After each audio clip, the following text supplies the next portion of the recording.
ရှိရှိကြကုန်သောဝိနည်းများစွာဒုက္ခိတသုခိတတတ္တဝါအပေါင်းတို့မှာမကြမ်းလုံငယ်သောတလခန့်ကဘောရဘောသို့ပြောင်းရွှေ့သွားသောဥပဒကဒိုင်ကာကြီးဦးလာဝင်းနဲ့တကွလွန်ငယ်သောတင်များကဘောရဘောပြောင်းရွှေ့သွားသောသာသနာ့ဓာယိကံမကြီးဒေါ်အောင်ထေး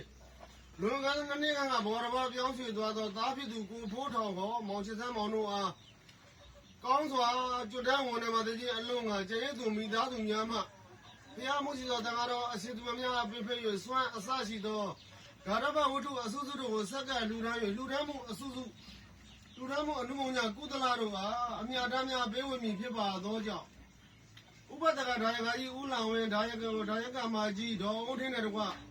ကိုဖိုးထောင်တို့ဟာလာရောက်ပြီးတော့သာတို့အနုမောဒနာကောင်းစွာခေါ်သွင်းရတဲ့အတွက်မြေလကြီးရောသာသနာ့ဒါယကကြီး